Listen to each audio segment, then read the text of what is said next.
Brian, players were frustrated after the game. They were angry after the game. Do you welcome that venting by your guys in what becomes a public forum? Yeah, look, these guys put a lot of work into this, as does everybody involved, and certainly not something that we wanted yesterday. You work hard every week to not have that happen, and that was a tough one. So there's frustration that comes with it, understandable. And we communicate. I think we have good leadership in our locker room. I think we communicate on a daily basis. But certainly a frustrating game, no question about it. Malik and Dexter both called the team's play soft. How do you feel about that choice of word in describing the game? Yeah, I thought our guys played hard. You can go back and evaluate the tape. There was certain plays that you want back. We talked about some of the missed tackles that happened. Offensively, some of the negative plays, particularly in the first half. We only had 17 plays, and that created some third and longs that we didn't pick up. Didn't control the time of possession, but the guys played hard. They played with effort. Just didn't do enough. Thank you. Yep. Jordan Renan. Hey, Brian. Morning, Jordan. I know you're saying your guys played hard. Yeah. What do you say to people who think that the team kind of quit on you guys there with the performance that they put out there? Yeah. I mean, we went back. We evaluated the tape this morning.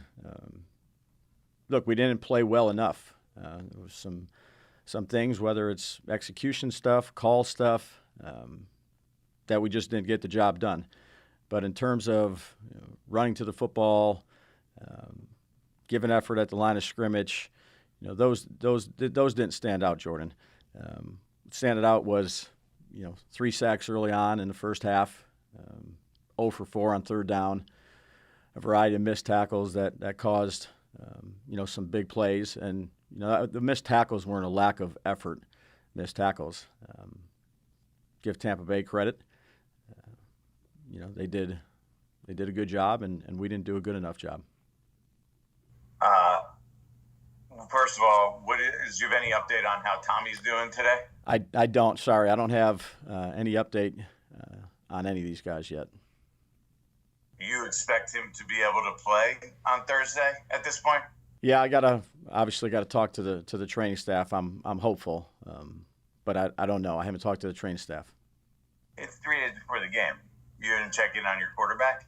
I have not talked to the training staff yet. So wait until they give me the update, then we'll see where we're at. But I'm anticipating he'll be ready to go. Dan Duggan. Hey, Ryan. Hey, Dan. You just made that case on not having issues with effort. So how do you square that with a veteran like Jermaine Illuminor said unequivocally he saw a lack of effort yesterday? Yeah, we're gonna watch the tape here as a group in a few minutes, and we're gonna go through the plays like we normally do. And I think that as a coach, you make the corrections that you need to make, and I think the players will see what we see as a coaching staff. But even if that's how the coaching staff sees it, does it concern you that a player is publicly saying he's not seeing, like, that doesn't concern you? Like, that's not something you feel like it could be an issue? Yeah, look, we have good communication.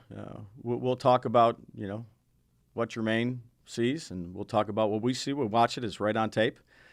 But, again, I have confidence in the guys in the locker room. And, again, when you lose a game like that, Dan, the way we lost, certainly everybody's frustrated. And one last one, just with so much going on and the offense struggling, any consideration to giving up play calling? No, we'll stay status quo here in terms of how we prepare, particularly on this short week, but certainly got to do a better job. Paul Schwartz. Hey, Brian. Hey, Paul. Hey, a couple of things. At times like this, with a big losing streak coming off that game, what is the inclination to stay the course versus I got to change something? It's a desperate time. I got to change something. I know it's a short week, but versus we got to, I believe in what we do. We got to stay the course when what you do is not working. Yeah, it's a great question.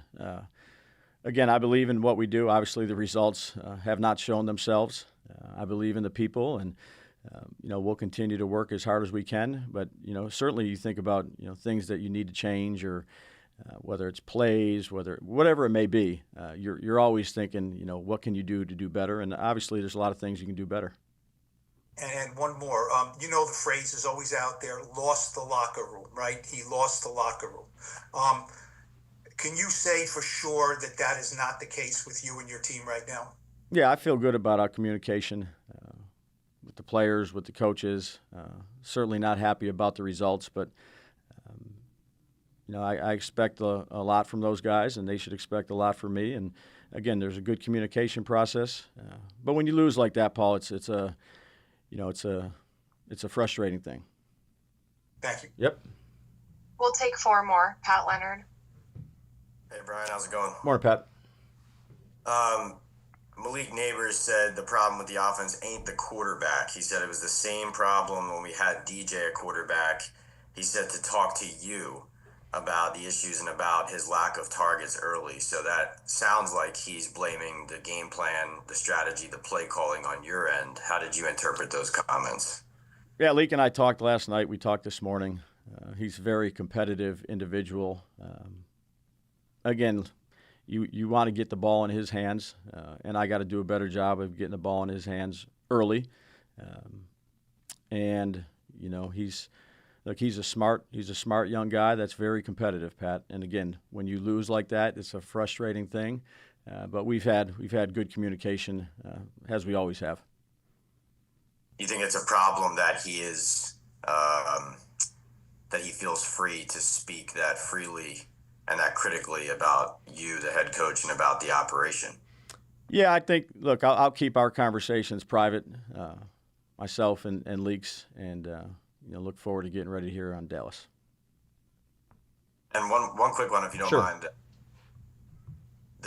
I know you're saying you don't feel like there were effort issues, but I feel like the tape speaks for itself. How do you reconcile? Obviously, you want to present a good front as a leader of the team, but I mean, how do you correct the jogging and the lack of pursuit by some of these players, and how do you avoid those frustrations from happening the next time the team steps on the field? Yeah, I think you go through the tape, you make the corrections, and again, you tag. It's not all going to be perfect, no question about it. But you tag, certain plays that you want improvement, whatever area that is, technique, chase the ball, whatever that may be. And again, I think, it wasn't up to our standard in terms of just overall execution of play. But there wasn't. I wouldn't say there's a lot of guys, Pat, that were just not giving effort. We looked at that with a fine-tooth comb this morning. Thank you. Yep. Art Canizero. Hey, Brian. Hey, Mark. I'm just curious. Last year you were, obviously there were a lot of injuries and things went the wrong way last year, and there was a lot of praise for how the locker room did stay together and down the stretch. I'm curious, what is the trick when there doesn't seem to be any hope to message these guys that there is hope, if that makes any sense?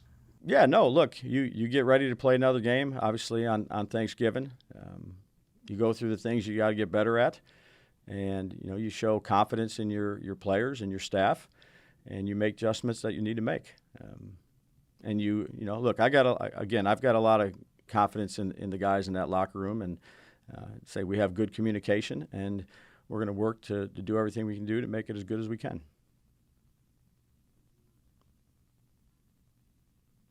Art Stapleton. Hey, Dave. Good morning. Morning, Art. You mentioned communication. I know we've talked about this the last couple of weeks, but just the idea of when you either hear the comments that were made last night from individual players or they are brought to your attention, are you surprised that you're hearing this sentiment, or is this something that you anticipate as a coach because of your conversations that you've had with the players with a continued, process to be in touch with them? Sure.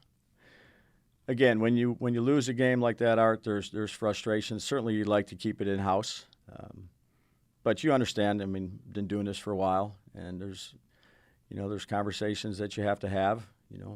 If comments like that are made, and I respect the opinions of the players and of the coaches, and we'll work as hard as we can to get this fixed. Do you feel like you can find any positives or anything to grow from or show progress with this team because of those comments and because of these opinions are being shared, maybe not behind the scenes but publicly?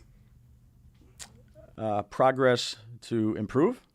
Yeah, improve this team. Yeah. No, look, that's what we'll do. That's what we try to do after every game. Obviously, the results, they have been what they have been. So obviously, we got to do a lot better than that. Thanks. Yep. Last one, Tom Rock. Ryan, Hey, Tom. how do you close what seems to be a pretty big gap between what the leaders on this team continue to say and have been saying for a couple of weeks? Dex, Burns, even Malik to a certain extent, Illuminor now, between what they're saying and what the rest of the team is hearing and how they're reacting to it, because it seems like they're saying the right things, but it's not being enacted on or heard. Yeah, I think we all got to do a better job, Tom. That starts with me, and that's what we'll do.